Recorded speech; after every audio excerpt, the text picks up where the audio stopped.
Bismillahirrahmanirrahim. Assalamualaikum warahmatullahi wabarakatuh. Alhamdulillahirabbil alamin alladzi qad atana fursatan jamilah wa sihhatan tammah hatta istata'na an nataqabal al-yawm.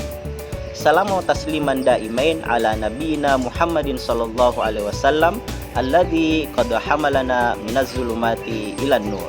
Amma ba'd. Akhwati fillah, alhamdulillah al-yaum istata'na an nataqabal. Hari ini kita dapat bertemu. Anakku sekalian, Al-Ustadz berharap semoga Anda semua berada dalam keadaan sehat walafiat, fi sihatin wa afiyah. Sekali lagi, Ustadz ingatkan, kita masih berada dalam masa pandemi COVID-19. Oleh karena itu, Ustadz berharap anak-anakku semua tetap dan menjaga 5M atau protokol kesehatan dengan baik. Baik, anak-anakku sekalian, materi kita hari ini kita akan belajar tentang sebuah frase atau susunan kata dalam bahasa Arab yang namanya al-idhafah. Idhafah. Apa yang dimaksud dengan idhafah? Idhafah adalah frase atau susunan kata yang terdiri dari dua buah isim atau dua buah kata benda atau lebih. Jadi boleh dua kata atau boleh juga lebih dari dua kata. Tetapi umumnya terdiri dari dua kata benda dengan tujuan untuk mengkhususkan atau menjelaskan makna secara lebih spesifik. Contoh misalnya di dalam bahasa Indonesia kita mengucapkan tas guru. Tas kalau hanya satu kata itu bermakna umum, banyak tas, banyak jenis tas. Tetapi ketika kata guru hadir setelah kata tas, maka tas ini menjadi lebih khusus bahwa yang dimaksud adalah tas milik Pak Guru, bukan tas yang lain.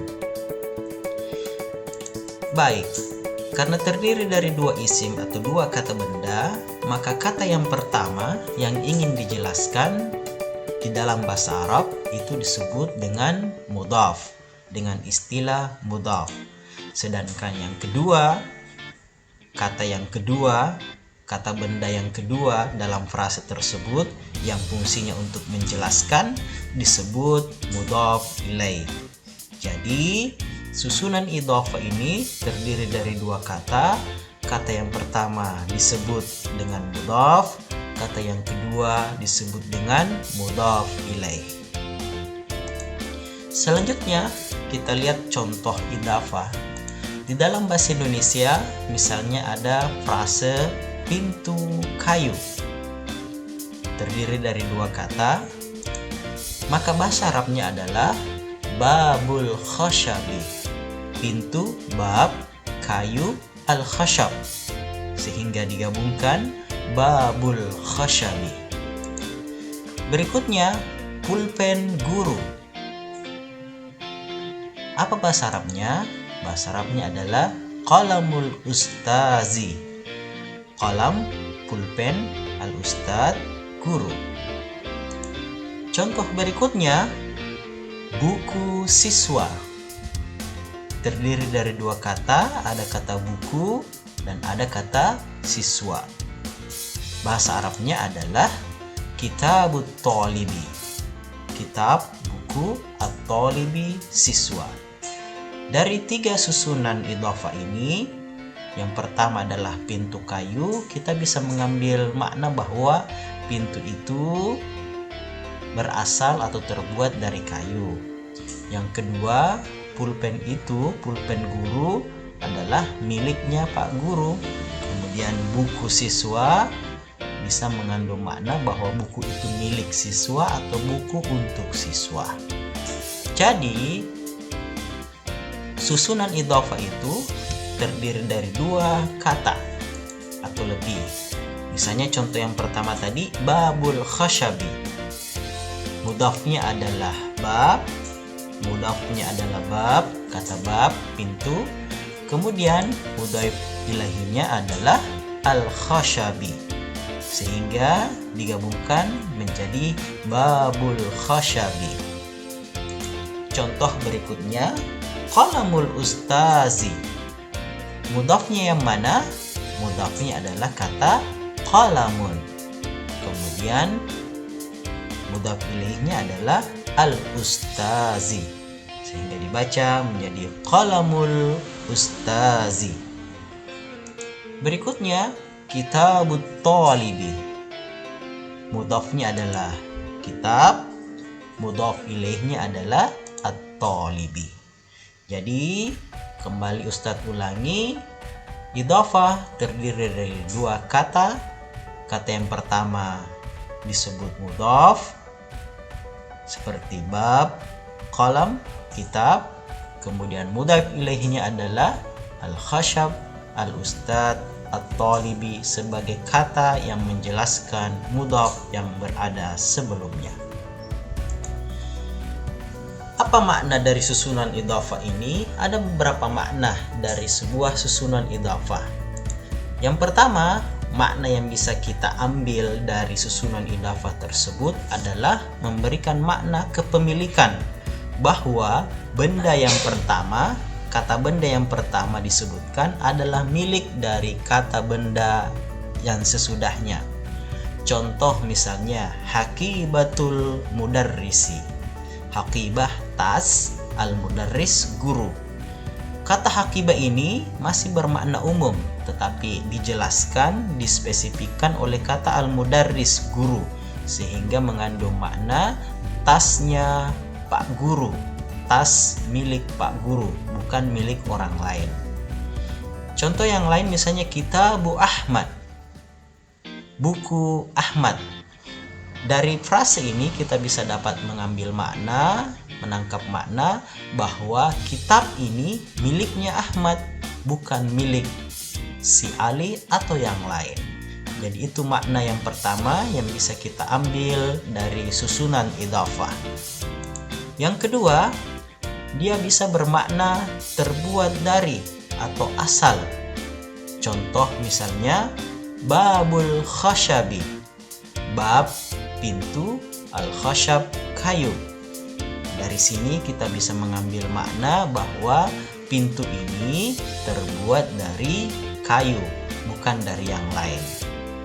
Contoh yang lain, asirut tufah, asirut tufahi. Asir jus, at-tufah apel. Dari sini kita bisa mengambil makna bahwa jus itu terbuat dari apel, bukan dari yang lain. Makna yang ketiga yang bisa kita ambil dari susunan idhofah adalah peruntukan. Contoh misalnya ghurfatun naumi. Ghurfah kamar, an-naum tidur. Digabungkan menjadi sebuah susunan idhofah menjadi ghurfatun naumi, kamar tidur. Dari sini kita bisa mengambil makna, menangkap makna bahwa kamar itu diperuntukkan untuk tidur, bukan untuk yang lain. Contoh yang lain, malabisur riyadati. Malabis pakaian, ar-riyadati olahraga. Berarti kita bisa mengambil makna bahwa pakaian itu diperuntukkan untuk olahraga. Jadi ada 3 makna yang bisa kita ambil dari susunan idhofah. Yang pertama, boleh dia bermakna kepemilikan. Yang kedua, bermakna dari atau terbuat dari. Dan yang ketiga adalah peruntukan dari kata yang kedua. Baik, kemudian hal yang lain yang harus kita perhatikan dari idhofah ini adalah kaidah yang mengikat atau yang mengatur susunan idhofah. Yang pertama, mudhaf. Kata yang pertama, mudhaf itu aturannya adalah tidak boleh pakai al. Jadi, kalau sebuah kata benda berposisi sebagai mudhaf, maka alnya harus dihilangkan. Contoh misalnya babu, awalnya al-babu. Tidak boleh pakai al, jadi dia sisa babu. Yang ketiga, tidak boleh bertanwin. Misalnya babun, qalamun, kitabun. Jadi sebuah kata benda ketika berposisi sebagai mudhaf, maka tanwinnya an, in, un yang berada di akhir itu harus dihilangkan, sehingga sisa babu, qalaman berubah menjadi qalama, kitabin sisa kitabi. Kemudian baris akhirnya boleh rafa, boleh nasab atau jar. Rafa, masih ingat? Dhammah, babu ditandai dengan dhammah di akhirnya. Kalau dia nasab, maka babu menjadi baba. Kemudian kalau dia jar yang ditandai dengan kasrah, babu menjadi babi.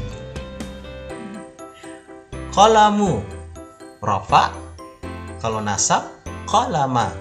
Kalau dia jar berarti qalami, dan seterusnya.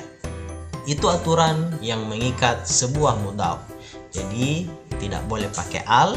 Kita lihat contoh-contoh yang sudah kita tampilkan yang berposisi sebagai mudhaf, semuanya tidak ada yang pakai al.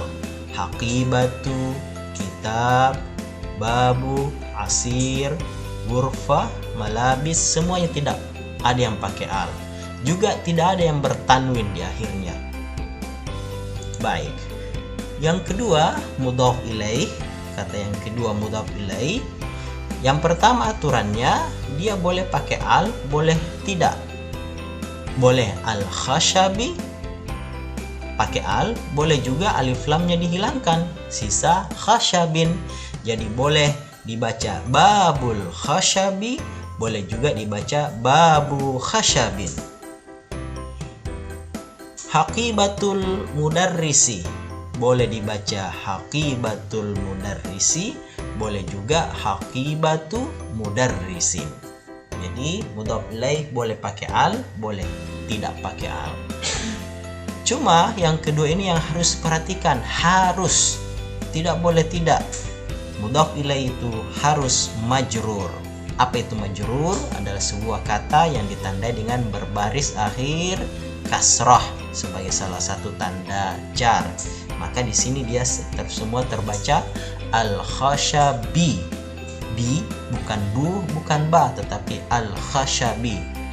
Qalamul ustazi, tidak boleh dibaca ustazu atau ustazi. Kitabut talibi, kasrah akhirnya atau majrur. Haqibatul mudarrisi.